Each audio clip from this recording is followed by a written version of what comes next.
Now it's my pleasure to give the floor to Dr. Sender, who's going to talk about the future of the customary international law of the sea. You have the floor. Thank you, Sir Michael, and many thanks also to the Korean Ministry for Foreign Affairs, the International Tribunal for the Law of the Sea, the Korean Society of International Law, and all those who put together what has been a most interesting and enjoyable conference so far. Now, in considering what may lie ahead for the law of the sea, I thought it would be useful to offer some brief thoughts on the future of the customary international law of the sea. After all, the UN Convention on the Law of the Sea cannot be seen in isolation. For a start, its own preamble provides that matters not regulated by the Convention continue to be governed by the rules and principles of general international law. Some law of the sea problems may still be left entirely to customary international law. For example, the legal situation of historic bays, as Article 10, Paragraph 6 of the Convention may suggest, or the delimitation of exclusive economic zones and continental shelf areas in those cases where the Convention itself simply makes reference to, and I quote, international law as referred to in Article 38 of the Statute of the International Court of Justice. Customary international law is also relevant to the interpretation and implementation of treaties, and it may continue to develop independently of them. It is little wonder, therefore, that one observer of the Third UN Conference on the Law of the Sea is said to have called customary international law an amorphous but formidable jellyfish. Of course, the customary international law of the sea is of continuing importance also because a number of states with major maritime interests are not party to UNCLOS or to the 4 Geneva Conventions on the Law of the Sea that preceded it. Customary international law therefore takes center stage, for example, in the Nicaragua versus Colombia case currently pending before the ICJ, as it did in earlier cases between the two same states. As Professor Miron reminded us yesterday, there the question arises whether a state's entitlement to a continental shelf beyond 200 nautical miles may, under customary international law, extend within 200 nautical miles from the baselines of another state. An additional question arising in that case is whether paragraphs 2 to 6 of Article 76 of UNCLOS reflect customary international law in regard to the criteria for determining the limit of the continental shelf beyond 200 nautical miles. I will say something more about this very interesting case in a moment. The corpus of customary international law that is relevant to the law of the sea is very wide indeed. Frequently, the question is not only which provisions in treaties on the law of the sea may be said to reflect customary international law, but also which rules of customary international law not embodied in law of the sea treaties are applicable in the law of the sea context. Rules of the latter kind, for example, on the use of force at sea or on the sovereign immunity of warships in foreign ports, have shown themselves necessary for the resolution of disputes between parties to UNCLOS. Customary international law may also be relevant, for example, to sabotage of underwater pipelines or cables, which is not specifically prohibited under the law of the sea. Indeed, Article 293 of UNCLOS expressly requires that the Convention dispute settlement bodies apply in addition to the Convention, and I quote, other rules of international law not incompatible with the Convention. Turning now to the future of the customary international law of the sea, a central question is whether customary international law will remain or evolve in a manner that is consistent with the Convention. In this regard, 2 important considerations might be pulling in different directions. On the one hand, there is an unmistakable desire on the part of many to have one law of the sea for all states. That is, states that are parties to UNCLOS and those who are not. This requires that the provisions of the Convention continue to reflect, or come to reflect, customary international law.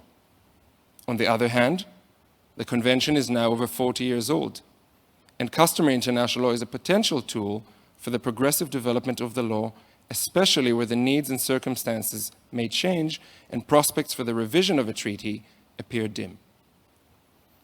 The contribution of UNCLOS to the codification and development of parallel rules of customary international law binding on all states has clearly been remarkable. If treaties can codify existing rules of customary international law, crystallize emergent rules of customary international law, or give rise to new rules of customary international law, then UNCLOS has done it all. The ICJ had looked to UNCLOS in determining customary international law even before the convention entered into force, and over the years it has found many of its provisions to reflect existing general customary international law, as have ICLS and other tribunals. It is interesting to note that the ICJ refused to decide otherwise, even when faced with evidence of state practice that was inconsistent with the rule laid down in the Convention. For example, in holding in the alleged violations case earlier this year that Article 33 of UNCLOS reflected contemporary customary international law on the contiguous zone, the court found that the materials adduced by Colombia with regard to national legislation of several states did not support its claim that the customary rules on the contiguous zone have evolved since the adoption of the Convention. By the same token, the ICJ found customary international law to be reflected in the Convention, notwithstanding existing contrary state practice in regard to Article 121, Paragraph 3 of the Convention, which prescribes that rocks shall have no exclusive economic zone or continental shelf.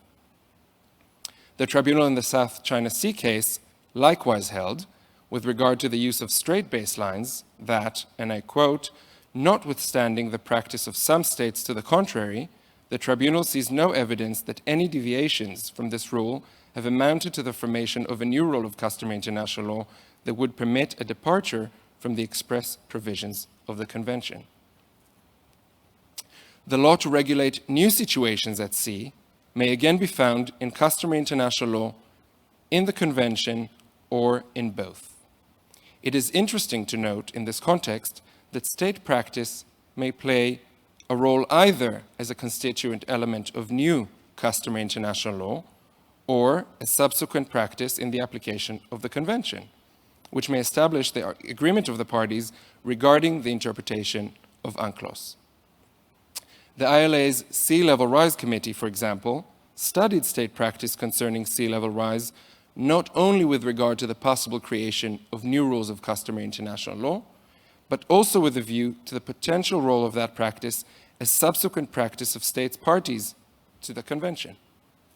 One view expressed last year by Germany in the Sixth Committee of the UN General Assembly was that maritime zones and rights and entitlements that flow from them should be preserved in a manner, and I quote, consistent with the Convention, including through a contemporary reading and interpretation of its intents and purposes, rather than through the development of new customary rules. In any event, it will be customary international law to which recourse may be needed when the limits of UNCLOS as a framework agreement are met. The issue of sea level rise brings to mind the question of rules of particular customary international law. That is, customary rules created by and binding on some states only. Such rules certainly have a role to play in international affairs and possibly also in the law of the sea. That said, their ability to assist small island states in securing their maritime zones is limited, for the maritime zones need to be applicable towards all states. It is general customary international law that would need to apply in this respect. Other examples where customary international law may be looked to in meeting developments that post-date UNCLOS are abundant. For example, it may be asked whether maritime scientific research conducted in maritime zones under national jurisdiction by remote sensing from satellites require the consent of the coastal state. Or, if warships and other government ships operated for non-commercial purposes have immunity under the Convention, what is the legal position in regard to maritime autonomous vehicles, such as underwater drones, if they are not considered to fall within the definition of a ship or a vessel? Recourse to customary international law in respect of immunity of state property might be necessary here. In addressing all such issues, as with considering each time anew whether a rule of the Convention corresponds to customary international law, a balance will need to be struck between, on the one hand, the need to allow for and recognize necessary change, and on the other hand, the need for legal certainty, stability, and predictability. A particularly difficult question is whether a more recent rule of customary international law may prevail over the Convention as between parties to the Convention, or possibly oblige them to bring the Convention into line with the new customary international law. A final point concerns the role of courts and tribunals. As we have heard in the last couple of days, international case law has been invaluable and indeed instrumental in clarifying the position in customary international law of a number of rules contained in UNCLOS. The chamber of the ICJ in the Gulf of Maine case said as early as 1984 that judicial decisions, either of the court or of arbitration tribunals, have already made a substantial contribution to the definition of customary international law. A decade later, in the case concerning maritime delimitation in the area between Greenland and Jan Mayen, the court referred more curiously, and I quote, to customary law concerning the continental shelf as developed in the decided cases. One interesting question in this regard is whether there is a burden of proof relating to customary international law. The Nicaragua versus Colombia case, currently pending before the ICJ, draws attention to this question as the court has recently decided that the parties will address themselves in oral hearings to be held next month, specifically to questions concerning the existence or otherwise of certain rules of customary international law. To my mind, references to a burden of proof may be misleading here, as the term is best used in relation to the establishment of facts, not of rules of law. An international court or tribunal is expected to know the law. Jura novit curia.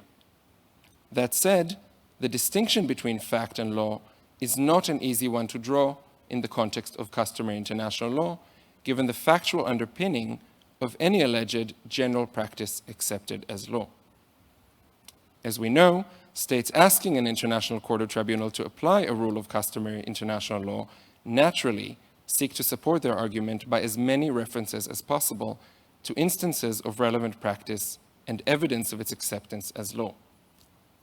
Perhaps, therefore, it is more accurate to speak, as the United Kingdom did in the fisheries case, of making a prima facie case rather than of discharging a burden of proof. These are not burdens of quite the same character. There's much more to say about all of these issues, but I'm afraid time mandates that I will end with that. I thank you all very much for your attention.